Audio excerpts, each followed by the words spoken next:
Thank you very much, Kate, and hello everybody. Welcome back to another of IACC's webinars, another in our series of IACC shorts, which really are a facilitator-led discussion around an expert opinion. And today I am super excited that we're going to be talking about reskilling our conference venue workforce. Part one, looking specifically at recruitment, because we know this is such an important subject for everybody at the moment. On September the 29th, we'll be looking at reskilling your workforce. So we'll move from recruitment and we'll move into the development and creating environments that are really important to build on that talent that we've got in place. Today, I really am thrilled to be joined by an expert panel of both IACC members, but also industry experts. And in recent weeks, this group of leaders have really come together at the request of IACC to start to share some of the challenges that are ahead of us, and being in the positions that they are, some of the creative input that they're having to their HR strategy, to their recruitment approaches, leadership, and the marketing of those vacant positions. So I would like to just cover 5 key areas that our panel are going to be talking about today before we introduce our panel that are going to give us their views and opinions. But just before I do that, the session is recorded, as Kate said. We know that so many of you that are joining us today come from HR leadership roles yourselves. I'm really excited to see your questions in the chat box. As I say, this is the views of all of us, including you, that are joining us today as attendees, and I hope that we can bring you on camera as well at the end when we've got our Q&A, and bring in your ideas, opinions and experiences as well of those of my esteemed panel. But it will be available on demand for you to be able to share with your teams and leadership professionals so that they can pick up on some of these tips when they start fighting those fires, looking after those guests and doing everything that's needed to deliver the return to meetings that we're all super excited about. Now, it's really important that we consider the strategy for HR, for recruitment, for retention, for development of our people in exactly the same way that IACC venues look at the meetings experience and making sure we're part of that top 1% of meeting venues worldwide. We have to take the same approach, have a critical lens in terms of what we're doing, and have that competitive advantage as we look to the environments that we create for the people that are critical to what we do. And today we've chosen, with the help of our panel, 5 key areas. We're going to start with reputation. Unless we know where we are today, then we really can't set our sights on what we want to change and where we're going to head. So is this a demanding and underappreciated industry? We're going to look at, of course, pay, benefits, hours, contract conditions. We're going to look at adopting a diversity-rich recruitment strategy, which is so important for so many reasons. And we're going to take a look at recruitment marketing and those engagement tactics that are so important for us to extend our reach even further than before. And we can see so much of that in play now in the marketplace on our social channels. So we're going to dig a little deeper into that. And then last but not least, the incoming generation has always been super critical for the health and long-term prosperity of our industry, but even more so now. So how can university and hospitality school outreaches be, fine-tuned so we can make sure we've got that channel of incoming generations that can become our people base of the future? In the conversations that I had with our expert panel, I asked us to look at things in 2 ways. One is, what are we doing now because of the recovery and post-COVID? What measures are we putting in place because of the environments that we are faced with today? But then also look a little further, look longer term. What are some of the strategies that we're adopting now? And why would we adopt them based upon what we want the long-term environment for our people to be? Some of these changes we need to put in place now to recruit people, to get people into roles, to delivering for our customers. but others are longer term and have the ability and propensity to create some incredibly rich educational and employment environments for those that work for us. So now I've waited long enough. Our panel have been smiling away at my screen here. I'm going to ask each of our panel to introduce themselves.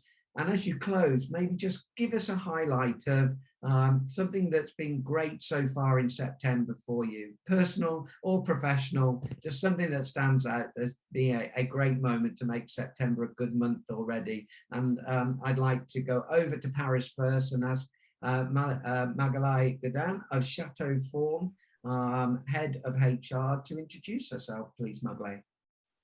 Yes, so Magaly has been working for Châteauform for more than 10 years. And I'm head of human resources for Châteauform. And Châteauform has 70 venues in Europe. In September, where all venues are full. So it's just incredible. The crisis is just behind us. So September is really a great month. Wonderful, thank you, Magaly. And let's head over to Houston as well, post storms this week. We're glad to see you're intact, Karen. Karen de Fulgo is Chief People Officer for Benchmark Global Hospitality. Welcome, Karen. Thank you, and good morning and good afternoon to everybody. It's a pleasure to be here. Mark, thank you guys for the invitation to be part of this esteemed panel this morning. So yeah, based in the Woodlands, Texas, a little north of Houston, Benchmark Global Hospitality is, as it says, a independent property management organization based here in Texas, but we operate in 27 different states in the United States, as well as in the UK. And been with Benchmark for about a little over 10 years. So hard to believe that I've been a Texan for that long, and originally from the Northeast portion of the United States. So as I start to head into September, yes, we were able to scathe what ended up being a pretty mild tropical storm this week, but I look outside and it looks like fall is coming into the Houston market. And so for those of you who know Houston, the humidity can take you down after several months of being here. So it's exciting to see that the humidity is going away and the beautiful fall weather here in Texas is coming in. And I think in our business, what I'm really excited about is, it's been a long time in our hospitality industry with the impact of COVID. We are starting to see in our properties where occupancy is starting to come back, especially that the transient number continues to go up. But we are starting to see, we did see a little bit of a dip this fall with some groups with the spread of the Delta variant, but we're starting to see those groups getting just pushed to just a couple months. But 22 is looking like a phenomenal opportunity for us to really start to rebuild our business. We're excited about that. We're starting to get back into the properties and spend time with our teams, get back into the airport and kind of really get back to what we consider normal life prior to COVID. So we're excited about that and the opportunity to continue to expand the opportunities. And I know we're going to talk about that today, but recruitment in our industry and get folks back to being excited about being part of an industry that really does create great opportunities for folks. So I'm really excited about the opportunity right now to come together as a group today. So look forward to it and thank you for being a part of it. Well, Karen, thank you. And I'm excited to understand what it feels like to be in a normal life. That's a really intriguing concept, but let's hope we get there soon. But no, thank you, appreciate that. Well, let's head back across the pond to the UK. Sophia Montagna, Head of People Development at the Wyboston Lakes Resorts, which accommodates a number of different hotel, conference and training facilities, all in the same campus. Welcome, Sophia. Thank you very much, Mark. Good morning, good afternoon to everyone. I'm very pleased to be part of this panel today. Sophia from Wyboston Lakes Resort in the UK. So we are an independent family-run business. We have 2 conference and training venues on site, a hotel, spa, golf, and various other outdoor activities as well. So quite a large resort. We've been excited to actually see confidence in clients coming back. So I'm sitting at our Woodlands Event Centre at the moment, and we've just had a large group leave us. Another successful event, which has been amazing to see. So I think on the business front, we're seeing that there's a lot more confidence in clients coming back and businesses coming back, and we've noticed that across the resort, which has been amazing. Kind of linked within that as well, and on a personal level there, Mark, with your question, I'm actually writing a book with regards to COVID and what's kind of happened in the world over the past year or so, and obviously linking into a lot of the challenges we've experienced within our industry as well. So I'm really looking forward to kind of sinking that in and kind of explaining a bit more about what's happened over the course of this last year and beyond. So excited to be publishing that very soon as well. So yes, wow. That's me. Well, congratulations. That's an exciting highlight and something we can look out for. Sophie, thank you for that great intro. And last but not least, I would like to hop back across to Cincinnati to John Brich. And for any of you that were with us for the IAC Americas Connect conference, you may just have met John for the first time as he made his debut at an IAC conference with a rather snazzy title to your session, wasn't it? Was it from furlough to fatigue? Was it something like that, John? Yeah, like furlough to famine. Yeah. Furlough to famine. That's right. Yeah, but yeah, great to welcome you as part of this group as well, and yeah, let you introduce yourself. Yeah, well, thank you for having me, Mark and IAC, and thank you everybody for joining us here for the next hour or so. I'm John Brich. I work for Searchwide Global as the Vice President for the Hotel Division. We are an executive search firm for the hospitality industry, and we specialize in sales, marketing, revenue, and operations. And we work, as I mentioned, I'm in the hotel sector, but we also work with DMO and CVBs, conference centers, convention centers, experiential marketing. Freeman, for example, is a large account of ours. My background, so I kind of grew up within hotels in Chicago. I worked for Hyatt Hotels, Starwood in sales, big convention hotels. And then I came to Cincinnati, actually from Cleveland. So getting back to Ohio was a need at the time. And I'll share it in 1 second why on some of the awesomeness that's happening in September. But I'm really, really happy to be spending some time with you, and this panel is awesome. And we were talking earlier, like, we're experts, but we're also learning too. And we're gonna pull some stuff from each other, and I'm just excited to be part of the conversation. As far as September goes, I always like to do two things: one personal and one professional, because that's what we are. We're people and we're professionals. And from a professional standpoint, what happened last week actually is Searchwide Global, we had our annual meeting. So we got to meet together as a team, which, like most of us, we did not meet last year. So it was great to see some of the people that we strategize and work closely with last week at our headquarters in St. Paul, Minnesota. And then from a personal standpoint, one of the reasons why we moved to Cincinnati is because my wife was pregnant with twins. Well, that was 10 years ago. And tomorrow, actually, my boy-girl twins turned 10. And that is really awesome. And I wanted to share that with you today. Well, congratulations. And I can only imagine how busy and noisy and lively your house is going to be tomorrow, John, with 2 birthdays and 2 children hitting 10. But great introduction. I'm excited to jump straight into. I'm going to be really quick.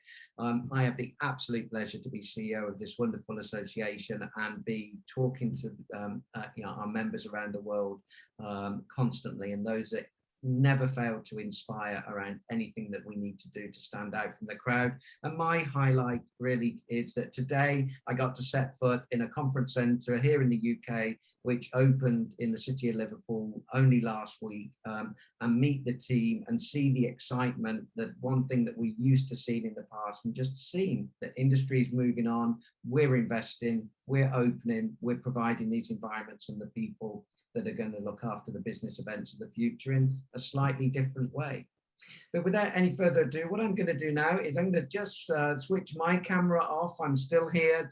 I can refer to some notes and make sure that you've got the wonderful view of this expert panel, and we will head into our first question. So, ladies and gentlemen, does anyone have a view on whether our industry is currently being avoided or even considered more cautiously by those candidates for employment today than a couple of years ago? And Sophie, I'm going to ask you to kick us off. What is that perception today from candidates that you're seeing? So we obviously, during the lockdown, we found that obviously we all know that hospitality has been majorly affected. So a lot of people naturally left the industry and sought other means of employment. We saw that a lot of people were taking up driving jobs with Amazon, for instance, or working in supermarkets, which were obviously where the only place that was generally kind of open during lockdown. So we found a lot of people leaving the industry, and they kind of had lost faith in it because it was the industry that was most affected.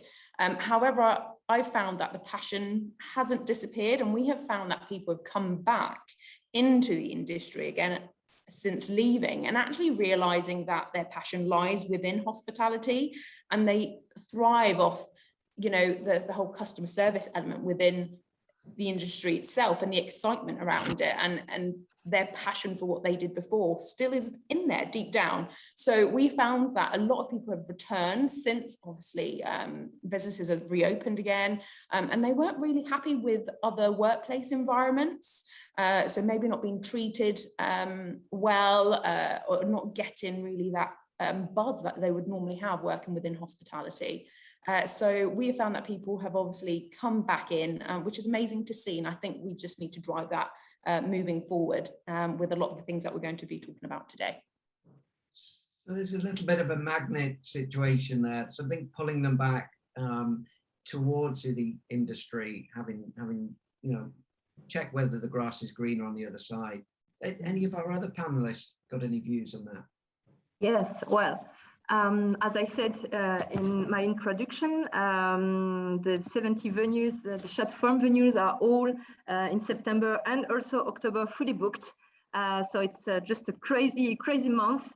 And we do receive much more application forms.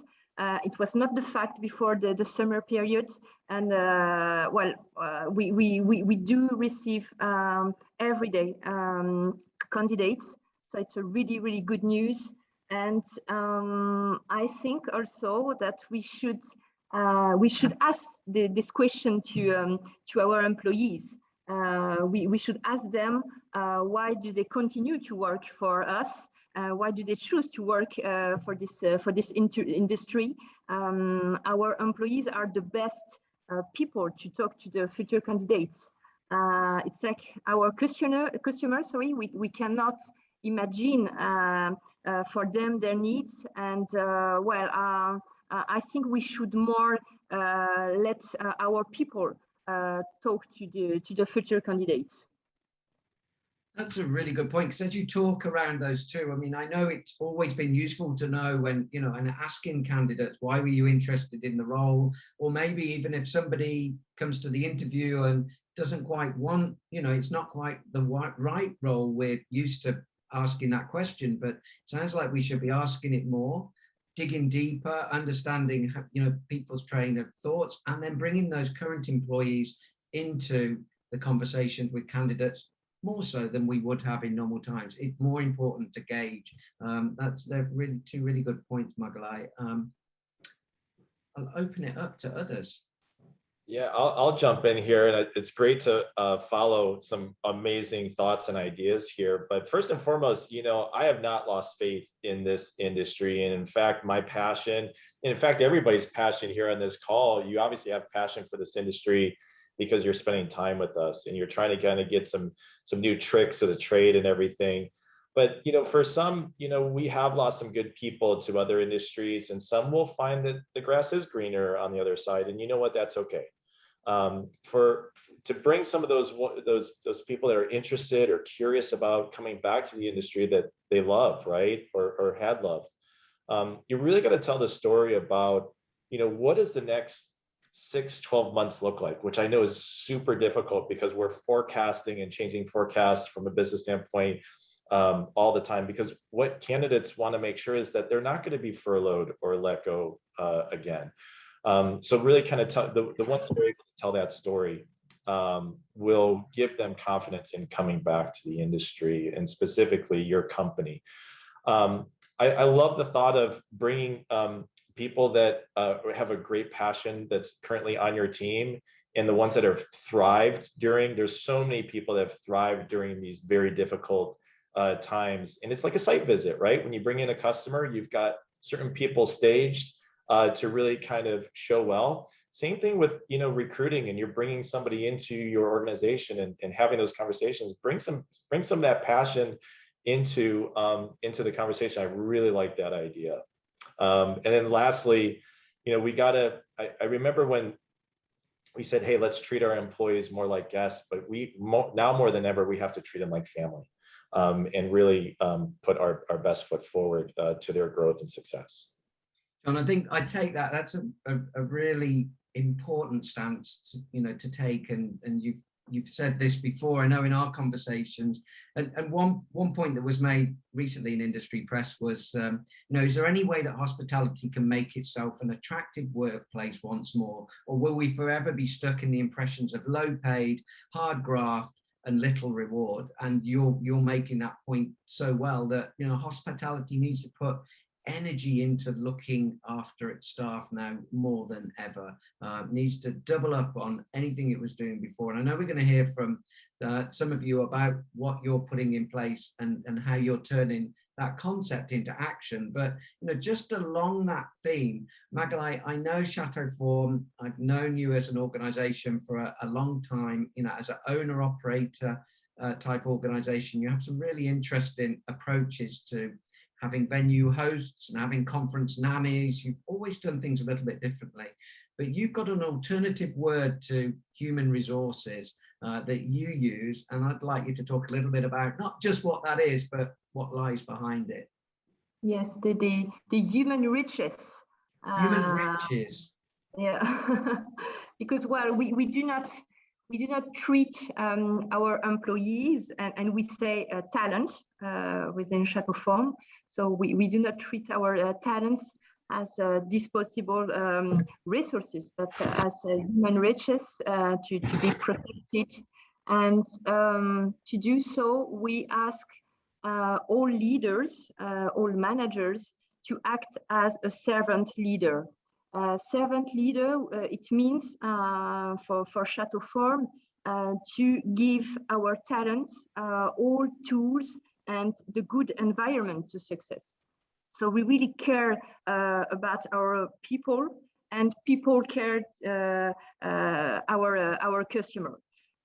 So yes, it's really this philosophy of servant leader. Love that.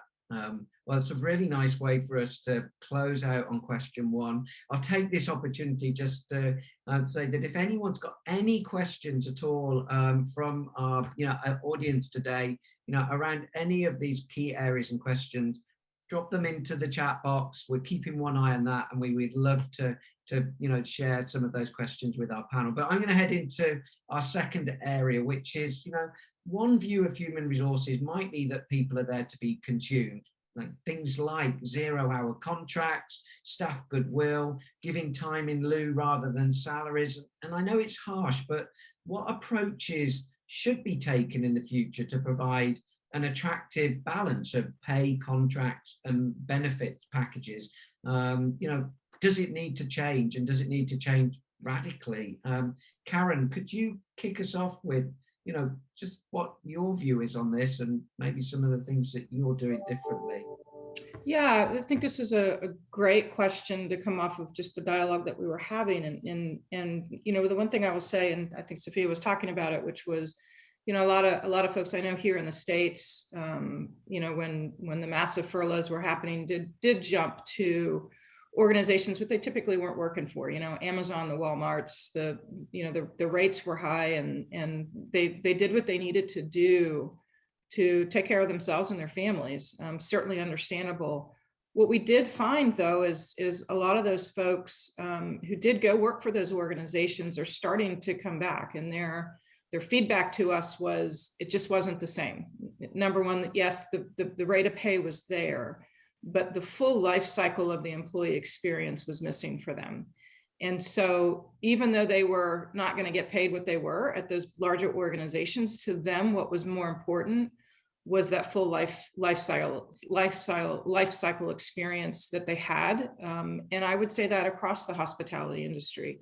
And although we have been, known to maybe not be the highest rate pay, when you think about what is that full life cycle experience, the employees really found value in that. And they do find value in it. I think as an industry, we can do a better job of promoting that and packaging that in a way that really educates our employees of what that looks like for them. The total rewards strategy that you put in place, which we at Benchmark call it a work-life effectiveness model, that really highlights all of those areas from the basic benefit platform, which post-pandemic has become even more critical to the employees and what that looks like and what that feels like. Companies really putting a lot of education into what those platforms can be for them and their families, but also making sure that we're enhancing those programs that meet the needs of the full family, and making sure that we're focusing on wellness. We're focusing on the full 360 perspective of the life of the individual. Talking about compensation strategies. Yes, we're not always going to be the highest paid in the market relative to just work, but we certainly can, from a total rewards, put a value to that I think is very meaningful to our employees. Magaly just talked about it. The greatest asset in any of our properties, and we say this at Benchmark, is not the bricks and mortars. It is the people that inside those buildings that run the day-to-day operations, that service our guests, that service each other. And that experience, the second they step on property, that experience needs to be as great, if not greater, than what we deliver to our guests. It is that full life cycle of the guest experience.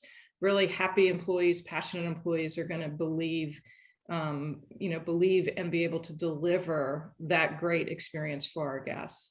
We want it to be something greater than themselves. We want them to have a passion about why they're there. And so being able to have a story behind that experience and what that can do for them. So, creating a culture that really resonates with our employees, being part of the greater community, talking about community support services, especially in today's environment, being able to really focus on DE&I and what that really means for our employees.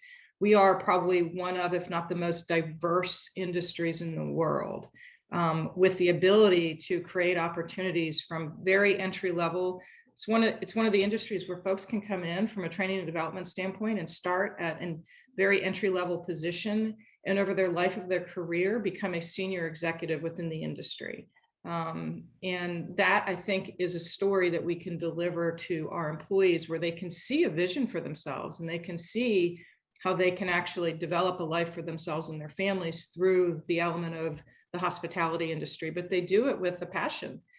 There's something exciting and fun. And I think Sophia talked about it. It's, once hospitality gets into somebody's blood, it's really hard to get it out. It takes a certain person to really continue to want to be a part of it. And it is intrinsic in who they are as individuals. And so developing platform and programs that really speak to that and can create a vision for themselves. So there's a lot that gets kind of rolled into that. I know that's a lot to throw out, but I think overall as an industry, for us to really start to package that and to really promote that and educate people on what that is and what that looks like for themselves, I'm excited about that, because I think as an industry, for us to be able to brand that better, for us as an industry of what we really can do for the greater communities through the hospitality industry is what I think is one of the more exciting things that we have in front of us. It's Karen, I couldn't agree with you more. And it's interesting, isn't it, how many times already in the last 20 minutes we've used the word experience. how we differentiate ourselves from a sales and marketing perspective in terms of the meetings we put on, as providing, you know, the top 1% in the world to deliver an exceptional meetings experience. Yep. We now need to make sure we're delivering an exceptional employment experience as well. Some of the best and well-known and longest established IAC brands around the world, we know, have had incredible employment experiences. That people talk of their employment within those groups all the way through their career and refer back fondly. And it's now about not only having those individuals as incredible ambassadors, but making sure the message to that first person that comes for the first time for that interview or considers you can get that, or to the best of our ability, get what that whole full life cycle of the employee experience is. And really interested you put it in, so you know that. Yeah, and I think the terminology that servant leader that Magaly uses, I think, is intrinsic in a lot of ways in the hospitality industries as leaders have grown and learned how to be better leaders. I think there's a lot of industries out there that miss that mark, and I think that's why we're seeing folks coming back from those larger organizations with the higher rate of pay, because that's all they got was a higher rate of pay. They missed the connectiveness to their leader. They missed being treated like an individual, like a human being, like something that is valued and respected. And that, I think, has resonated with a lot of folks who are coming back and saying, you know what, it's not just about how much money you're making. You have to have a lot of other elements to be present in order for you to be happy in your everyday life. And on that point, beautiful question for me, Sophia. Sophia, you know, what changes have you put in place over recent months that might, you know, you feel might attract candidates for the roles that you've got available today? Give us some examples along the lines of what Karen was talking about there, creating the right environment. Definitely, and I think Karen's made some amazing points there, and as you mentioned, a lot of people have obviously left and have been paid a lot more money to go somewhere else, but that experience has obviously been missing for them. And you know, we spend a significant amount of time in the workplace. So if money is a motivator, then that's great. But I think at the same time, I think if we're not happy in the place that we're working in, that's going to be a big factor for a lot of people. So we need to look at what that generally looks like. I think for a big piece for us at Wyboston Lakes has been around mental health and well-being. And I actually had a comment from someone that did return to say that we were the only business that she's aware of that actually invested time in people, in their well-being, in their mental health, and particularly at a time where there's been a lot of uncertainty. There've been people that have lost loved ones through the pandemic and through other means as well. So that was a big focus for us, and I think we thrive upon that, and we like to ensure that our team are being looked after. So not only are we trying to attract people within the industry and within the business, but nurturing those that are with us as well, and that's really, really important. Those that have stayed, and it's not necessarily all about trying to just get the people in, it's nurturing everyone really. So some of the things that we've been doing is looking at flexibility of shifts, and I think traditionally hospitality has very much been kind of fixed hours, fixed days to some extent. And we're now having to look at a more flexible workforce, in that it's not just, you know, Monday to Friday, or it's not just Sunday to Wednesday. We are looking at flexibility across roles so that we can incorporate various different shift patterns that can coincide, that can also meet the business requirements as well, and also meet the requirements for our team members as well, so they can still look after their children, they can still do what they need to do, but also enjoy being in the workplace as well. So we've looked at that. We've looked at other things as well, such as benefits, and again, that whole package that we offer within hospitality. And we used to offer it from 3 months onwards, but we've actually reviewed that and now offering from day one, because we know how important benefits are. A lot of those are across the board. We've got something called Perk Box, and that has a wealth of different benefits on there. So to have that from day one is a big thing for a lot of our team. So we've incorporated that in as well. We are big on training and development. So apprenticeships, we've seen an influx in those and offering those out. progression opportunities as well. So as much as, you know, and I think Karen made this point about that progression route and having that in there for people to know that they can. It's not just a step in and you're at that level for many years, but there are opportunities to grow. Recommended friend schemes as well that we have put in place, because naturally, if you love where you work, you're going to want other people to come to that place and enjoy it too. So again, reiterating a lot about that. So there's some of the things that we've been doing here at Wyboston Lakes. I think flexibility, pay, and generally that whole experience, the benefits, compensation, etc., has been a big part of that, and well-being, and mental health. Thank you, Sophia. Magaly, I'm going to move on to you. You said to us it needs a collective as well as an individual approach. And on that collective approach, I was fascinated by your story, and tell us about the chefs and their workshop and what they were charged to do and why you've taken this approach. Well, we started in April or May to think about all the organization, the structure, and for the 70 venues, and also within the headquarters, we created a workshop to design the future organization of the staff. So for each venue, for each service, for each team, from a blank sheet. We don't want anymore to see our teams with the old structure, and instead we want to design the ideal team.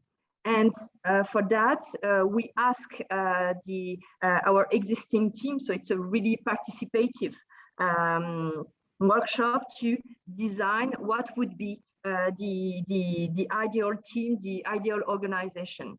And then from that, we write the action plan. Action plan can be when to have more learning sessions, to add more competencies, to completely within the team redesign the responsibilities, for example. But well, we don't want anymore to see the teams like they were before the crisis, but just to design them from zero, and well, to dream to dream them. And this participative approach, it's a good chance also to say our people, to say our talents, okay, we need you to create the future Châteauform and the future organization. Love that. I love that approach, and really inspiring to hear it. I'm going to move on now to John. We headed up this section saying pay, benefits, hours, and contracts. We've talked a lot about benefits, you know, and we talked a bit about pay, but contracts. But sorry, John, 0-hour contracts. Have they got a place in modern hospitality? Well, we'll see. I think that there's not enough ideas and thoughts to kind of throw into this section, because they're all good, and we could probably spend another hour on this alone. I just think, you know, again, emphasize, everybody talks about you need to be creative and get creative as it is to attract and retain, you know, talent, and emphasizing what everybody said, you know, that work-life balance, mental health. Boy, that mental health is absolutely huge. You know, getting more into results driven versus hours worked, having those standard benefits, but also giving candidates an a la carte item list to choose from for additional benefits that may not work for one employee, but works for them. And cross training and community service, huge. We were just, as I mentioned in the start of the call, we did our annual meeting, and one of the benefits that we have with working with Searchwide Global, we get 2 paid days a year to volunteer, and it is a full day, and we get to go out into our own individual communities. While we're headquartered in St. Paul, all of the VPs are spread out over the country, but we get paid for giving back, and that is huge. And it says a lot about culture too. if you're able to do that. As you can imagine, I talk to a lot of people, and when you meet with people, is look and see what their full potential is. Like we've talked about that life cycle of that candidate. And help them unlock their potential, because I know I'll give two examples. One person was a bellman at a hotel that I used to work at, who was just retired, was the senior vice president for a major hotel brand. Started off as a bellman. The other one was somebody who started in the kitchen and now is a president and CEO for a major marketing organization, CVB, in our industry. So, as somebody said in the chat box, dream it, dreams come true, all that stuff. It is real, and that's what's awesome about our industry. So the more we could funnel into this idea portion of the conversation, the better. So, John, thank you for that. And I'm going to ask you a closing question, which will segue us into the third area around diversity, equity, and inclusion. But equality or equality in pay versus pay based on skills that a candidate brings. Is it a double-edged sword? Is there one approach that you would say, prevails? What's your view on pay and indeed for any of our panel today, pay based on skills or equality in pay across, a role type? Any opinions? Yeah, I mean, just to kind of kick it off, I think it's a tough situation to monitor, and I don't think that there's a ton of great examples here as far as if you have when it comes to like gender, and you've got two qualified candidates, one's male, one's female. And unfortunately, there's still a pay difference there, and that is a huge problem, not just in our industry, but across the board. But I do think that this is an area that we need to work on. Well, what we're going to do, we're going to head into this section now, and I'm going to get the views of others as well. But much has been cited about the importance of being an organisation that offers people that diverse, equitable and inclusive working environment and culture. So then we're going to look at, why is it important today? Is it more important, or was it always important? It just stays as important, to ensure that we're doing everything we need to do as it relates to our recruitment strategies. So, this is very specifically a session about those. Are the two aligned to realize a healthy vision? John, any opening comments in relation to that? Any advice you're giving your clients when it comes to DE&I and developing their own recruitment strategies? Yeah, well, I mean, to go back to the start of the topic, I think it always has been important, but there's a major focus now more than ever. And it's important to, we get asked this a lot. It's important to look inwardly first, right? And see where you align and where you need help. Your strategic plan and organizational values have to have diversity, equity, and inclusion in the meat of that conversation. And if it's not, you're not going to be able to retain people of all different generations, backgrounds, etc. But also from attracting talent into your organization. You're going to struggle. And so our clients, they ask us, hey, what can we do? And it's really just having that be the center. We just built our strategic plan for 2022 with Searchwide Global, with diversity, equity, inclusion in the forefront of each of the different pillars that we are working on. So that's really important. There are resources out there that will help you assess your organization. Don't try to be the expert here. It's okay that you're not, but have somebody come in and assess where you're strong and where you need some help, and invest in that resource. Great advice. Well, on that note, I'm going to open it up to Magaly, Sophia, and Karen for anyone who'd like to speak a little bit more about your experiences or what you're doing in this area. Good. Well, Go ahead, Magaly, please.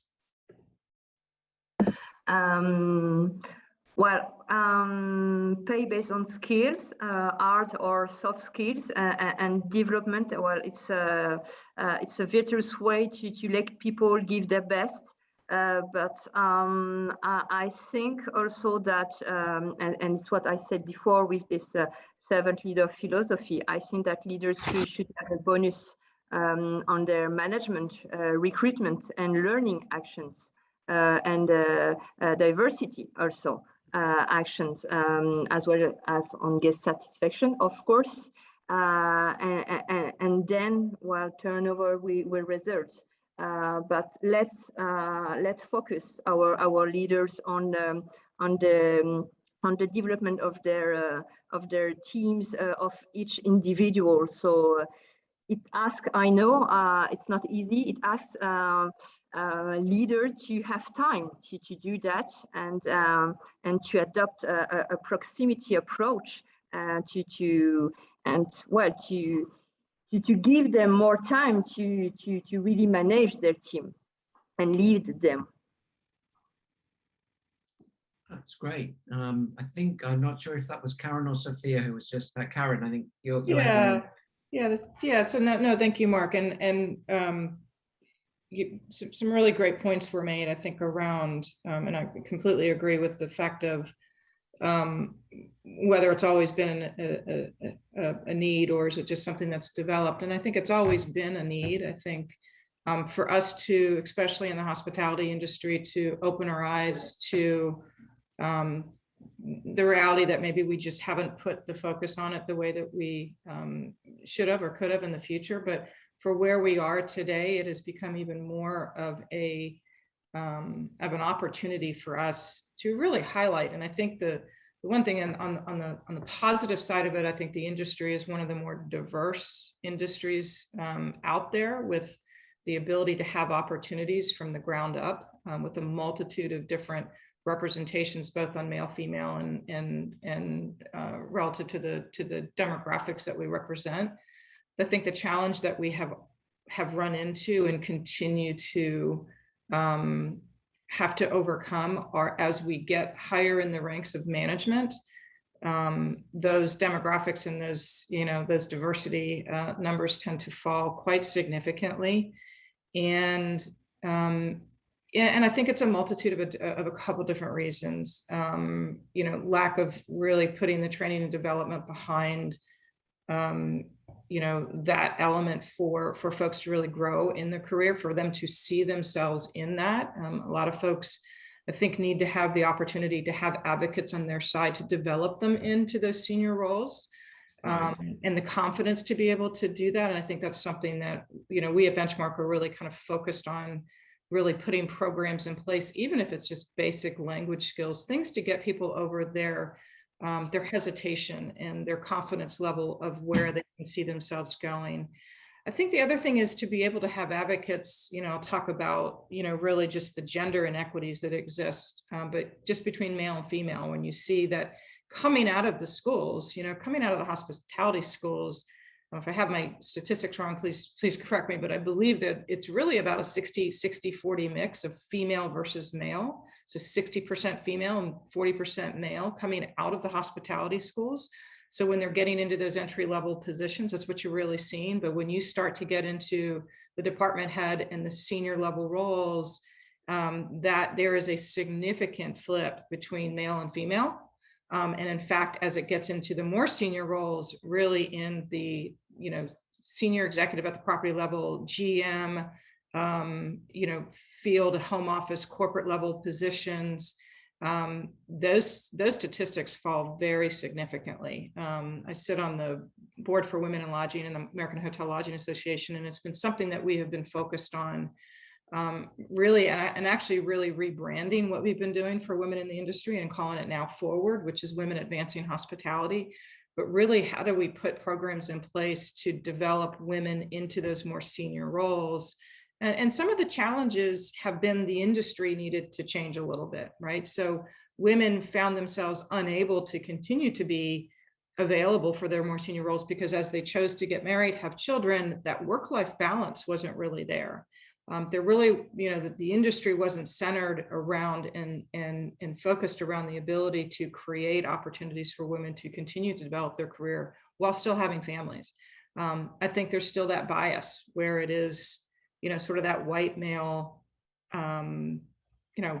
possession of those larger positions still exists today. It's a glass ceiling that we need to fight. It's not just in the male-female, it's also in the equity of the demographics of the African Americans and the Hispanics and the Asian Americans. How are they actually represented in those senior positions? So there's a lot of work that we still need to do as an industry. I do believe they're starting to put a lens and a focus on it. But I think we have some territory to make up for some lost time, but we now have an opportunity right now, probably more than we ever have in the history of our industry, to really change it, because we actually have the workforce from the ground up. We actually have the ability to build those people up into those senior level positions. We just have to look at how we do our business a little bit differently and how we create those opportunities for folks who either believe that they don't have the skill set to do it or feel that they need the life balance to be able to do those things. And then of course, gender pay equity has always, been an issue, I think, just across the board. I think we're making strides. We're not there. We're better than we were 10 years ago. We're better than we were 5 years ago.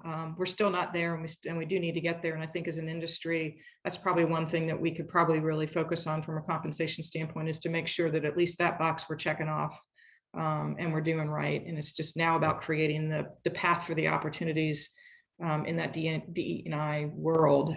So having more focus there, I think, is going to be a critical objective. And I love the fact that, you're aligning your strategic pillars through the lens of DE&I and everything that you look at, because I think it's an amazing way to be able to look at how you're going to grow your business.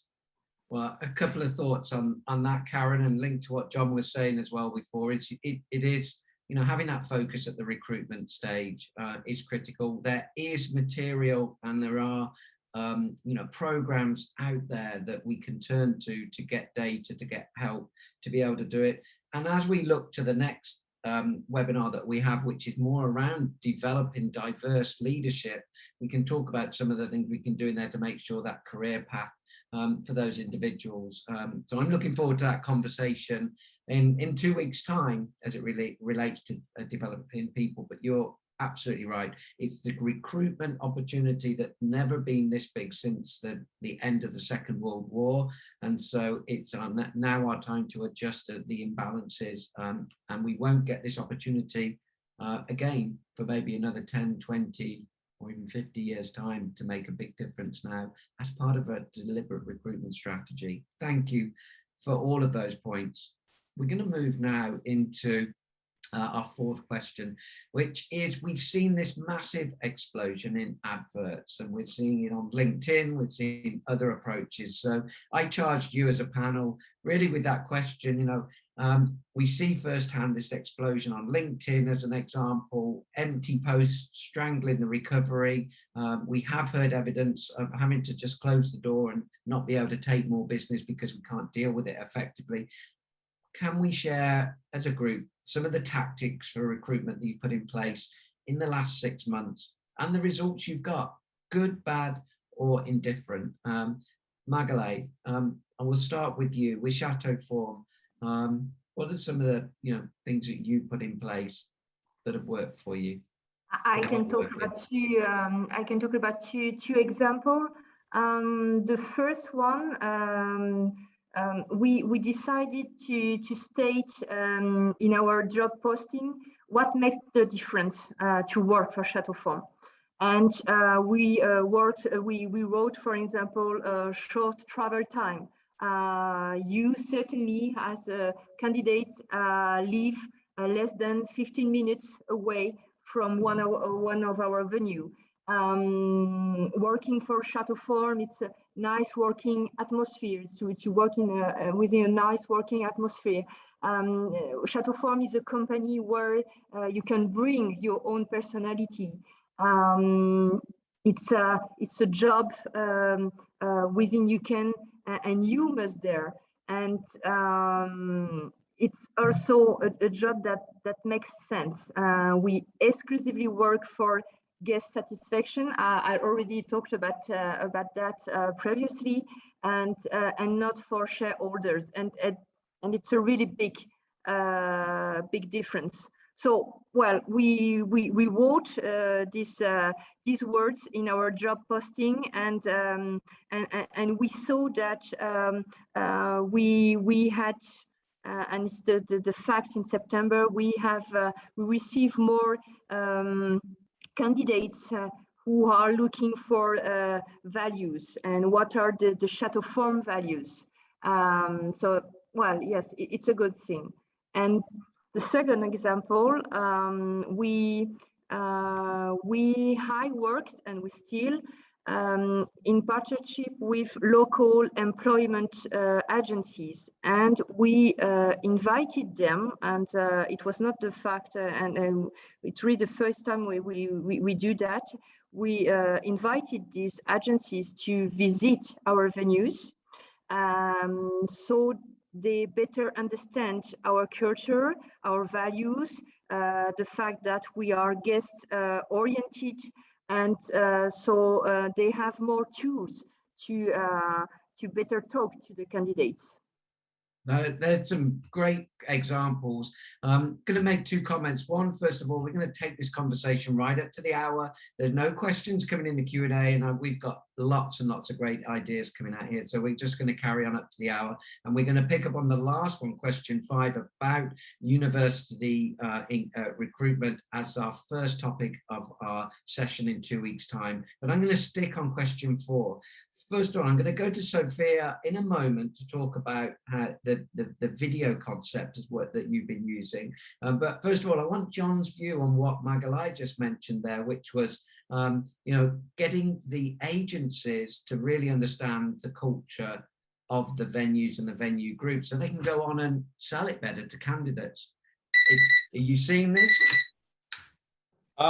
Yeah, I mean, yeah, we have seen this a little bit, but I feel like that's a little bit entrepreneurial in that action. So well done. I was kind of in awe listening to you. Great. So more of that. You're being super creative, Magaly.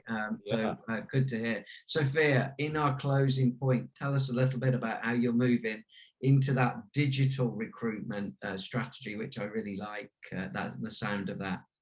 Indeed, yes. So looking at, how we are as individuals now, we're very attracted to seeing videos, to hearing things.